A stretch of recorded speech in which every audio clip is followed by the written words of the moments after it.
Ya pemirsa, terima kasih Anda masih setia bersama kami di talk show Gema Tabura yang pada kesempatan kali ini menghadirkan rekan-rekan dari Ormas Pemuda Batak Bersatu dengan mengusung tagline PBB Bersatu, ciptakan silaturahmi, ikut serta membangun bangsa. Kita beralih ke Bung Franky ya, selaku Ketua DPD Provinsi Papua Barat ya, DPD PBB Provinsi Papua Barat. Sebagaimana tadi sudah dipaparkan oleh Pak Penasehat Pak Demonto Silalahi soal histori dan juga tujuan yang ingin dicapai. Ini saya ingin tahu sih dengan tujuan yang ingin dicapai dengan 3 nilai yang terkandung di dalamnya tadi itu apa-apa saja yang sudah dibuat oleh teman-teman di PBB, baik dari tingkat pusat ya sampai tingkat daerah. Mungkin bisa diceritakan sedikit. Siap, terima kasih. Perlu saya ceritakan sedikit kegiatan yang sudah dilakukan di DPP. Ya. 1 tahun yang lalu kita melakukan Rakernas di Bekasi yang dihadiri semua pengurus Dewan tingkat daerah DPD yang ada di Indonesia.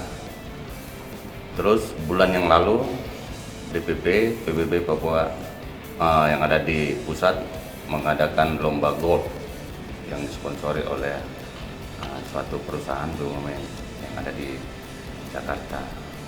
Itu yang telah kegiatan di pusat. Kegiatan yang kita lakukan selama ini di Papua Barat, kita selama hari-hari besar Kristen maupun Muslim, Islam dengan agama yang lain kita hadir pendampingan, pengamanan untuk rekan-rekan atau keluarga kita yang merayakan hari besar tersebut. Kita Pemuda Batak Bersatu di Papua Barat hadir memberi rasa nyaman, rasa tenang untuk beribadah. Itu sudah kita lakukan dan itu kegiatan rutin kita setiap tahunnya. Yang kedua, kegiatan vaksinasi. Vaksinasi selama ini PBB DPD Papua Barat ikut eksis dalam pencapaian target vaksinasi yang ada di Papua Barat. Sampai sekarang PBB masih ikut dalam mendukung kegiatan tersebut. Dan itu kita selalu kita supportnya dari tenaga di daerah. Kalau di dalam internal masyarakat Batak, kita setiap ada duka masyarakat Batak, kita selalu hadir di dalam Papua Barat ataupun kita mengirimkan jenazah ke keluar Papua Barat, ke Sumatera atau ke tujuan yang lain. Kita selalu memberikan sebagai pendampingan untuk yang dibutuhkan keluarga yang mengalami duka. Dan selama ini PBB juga eksis bergerak di dalam kebersamaan di organisasi pemuda-pemuda yang ada di Papua Barat. Pemuda Nusantara maksudnya? Pemuda Nusantara. Mungkin itu. Iya. Pak, mungkin dengan menyaksikan tayangan ini, ya,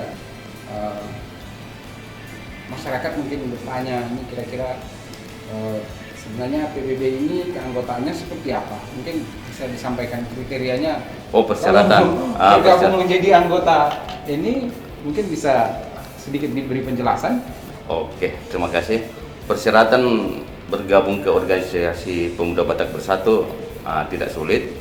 Kita di sana satu ada garis keturunan Bataknya, mau kakeknya Batak, mau neneknya Batak bisa. Lanjut kedua, mau bapaknya Batak ataupun mamanya Batak bisa. Ataupun dia ada dari suaminya, seperti suaminya bukan orang Batak, terus istrinya bukan orang Batak, bisa bergabung. Yang penting ada garis keturunan Bataknya, di mana di sana sebagai seorang yang belum mendapatkan marga tapi istrinya orang Batak, dia sebagai pelindung Batak di sana. Jadi dia masuk kategori di sana. Jadi intinya di sana persyaratannya itu garis keturunan Bataknya ada, darah Bataknya. Oh, gitu. Itu saja. Iya. Baik, tadi artinya kalau sudah diberi keterangan seperti itu, nah ini kemana ini mereka? Misalnya kalau misalnya ada yang ingin bergabung menjadi anggota PBB, tadi seperti dipaparkan kan ada dari tingkat pusat sampai ke tingkat provinsi atau daerah, ya daerah tingkat 1 maupun sampai ke daerah tingkat 2 seperti kota dan kabupaten ya di Sorong. Kalau di tingkat pusat sendiri keberadaan PBB ini sudah ada di berapa provinsi? Atau berapa, kalau di Papua Barat sendiri ada di berapa kota kabupaten? Siap. Kalau di seluruh Indonesia sudah terbentuk di seluruh provinsi. Kalau di Provinsi Papua Barat sudah saya berkunjung di 10 di 9 kabupaten 1 kota, dan sudah ter-SK-kan 7 sudah saya SK-kan. Tinggal 3 lagi persiapan untuk pengeskan dan untuk pemberian tongkat komando, karena di dalam organisasi kita ada istilah 1 komando, jadi di sana ada ketentuan tersebut. Namun kalau di daerah kota tempat sekretariat kita bisa datang ke kilo 12 masuk Jalan Bambu Kuning, di sana ada ruko persis di depan kantor KPU. Datang saja, langsung nanti ada pengurus di sana, nanti sampaikan kalau mau mendaftar di di Kabupaten Sorong ada di depan ACC. Kalau di EMAS Kabupaten Sorong, kalau di provinsi ada di belakang Rumah Sakit Umum Provinsi, dan kalau ada di daerah seperti Pakpak, Raja Ampat, Kaimana, Wondama, Mansel, Bintuni, Sorong Selatan, semua sudah ada. Tinggal nanti kalau mau lebih lanjut di daerah tersebut bisa hubungi saya juga untuk mendapat nomor kontak pengurus yang ada di daerah tersebut. Mungkin itu. Ya. Baik, artinya keberadaan ini yang khusus untuk di tingkat nasional, bahkan sudah ada di seluruh provinsi ya. Di tingkat provinsi di Papua Barat khususnya ada di kurang lebih 8 ya. Siap. 8 daerah tingkat 2. Tingkat 2. Kota ataupun kabupaten yang ada. Sekarang kira-kira kalau untuk wilayah Papua Barat jumlahnya sudah mencapai berapa ini? Kalau anggota PBB sendiri? Ya, terima kasih. Kita yang dinyatakan anggota PBB itu apabila mempunyai kartu KTA. Memang di dalam organisasi kita ada istilah dinyatakan anggota itu apabila mempunyai KTA. Jadi secara data yang kita punya 1.300. 1.300. Yang tadi di 8 kota kabupaten itu ya? Ya, nah, itu perinciannya seperti saya sampaikan tadi, KTA-nya yang menentukan jumlah, bukan populasi orang Batak itu. Oh, iya. Ya, jadi dia mempunyai kartu anggota. Ya. Yang sudah memiliki. Yang sudah memiliki KTA. Ya. Belum juga masih banyak gitu, Mas. Iya, masih akan terus dilakukan pendataan. Data. Iya. Menarik ini, artinya seperti tadi salah satu kriteria yang disampaikan itu memiliki garis keturunan Batak. Nah ini saya mungkin juga ingin tahu bagaimana, karena organisasi PBB ini tadi seperti disampaikan oleh Pak Demanto lahir ya kurang lebih dideklarasikan tahun 2018 ya, sekitar 3-4 tahun yang lalu. Tapi selama ini yang kita tahu bahwa ada juga kerukunan keluarga Batak. Nah ini bagaimana hubungan antara PBB juga dengan organisasi kerukunan keluarga Batak? Ini seperti apa?